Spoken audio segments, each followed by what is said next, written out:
the South begins to campaign in favor of slavery. Highlighted in campaigns are the benefits of slavery, such as the slaves being taught religion, how to be civilized, and how they are given happy lives. However, they forgot their doubts on the morality of the peculiar institution by claiming that slavery was supported by the Bible. Now, which chapter was that in? Because I must have missed that. The majority of slaves worked outside in the heat, as opposed to the underpaid servants that had the fear of slack times or unemployment hanging over them. Southern workers were taken care of when elderly and when sick, as opposed to those in the North who were just sent away in times of need. The majority of opposition was ignited by the differing arguments and the questioning of one another. This controversy endangered the right of free speech within the country. In 1836, Southern House of Representatives members passed a bill entitled the Gag Resolution, in which all anti-slavery appeals were required to be tabled without debate, evoking anger in Northerners such as John Quincy Adams, who repeatedly spoke out against the slave power. Southerners protested the publishing of various Northern propaganda pamphlets and drawings depicting the obscene treatment of slaves by masters. In 1835, a mob in Charleston, South Carolina,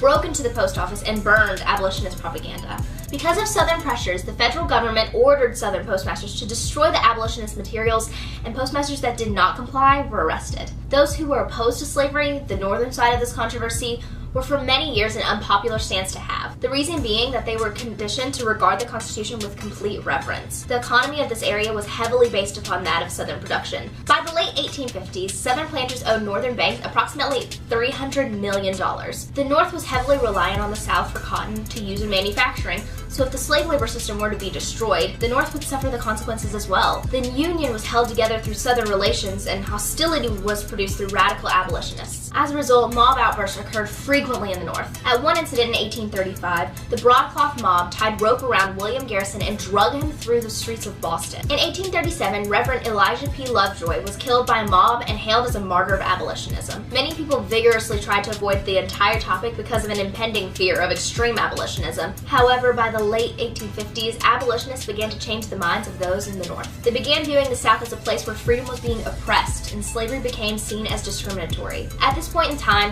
most Northerners were free soilers, meaning they weren't concerned with completely eradicating slavery, but they were opposed to its Western expansion. Many forms of anti-slavery literature soon began arising and adding tensions, especially Uncle Tom's Cabin and An Impending Crisis of the South. Uncle Tom's Cabin was written by Harriet Beecher Stowe. Sorry, Jay. It depicted the cruelties a slave named Tom endured from his white slave master Simon Legree. The book started a wildfire, spreading from the North to even other countries such as Britain and France. The South was outraged to be portrayed in such a negative light and called the book prejudiced, but that didn't stop the rest of the world from looking at them in disgust.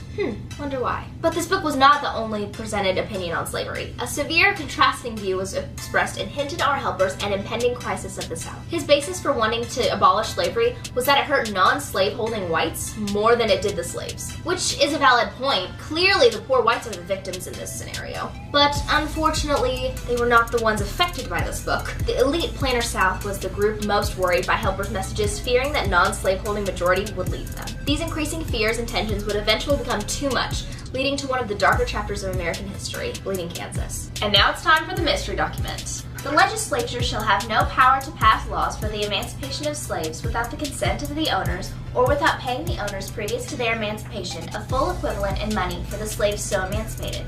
They shall have no power to prevent immigrants to the state from bringing with them such persons as are deemed slaves by the laws of any one of the United States or territories, so long as any person of the same age or description shall be continued in slavery by the laws of this state, provided that such person or slave be the bona fide property of such immigrants. That sounds very familiar, and I'm going to have to say that's the Lecompton Constitution of 1857.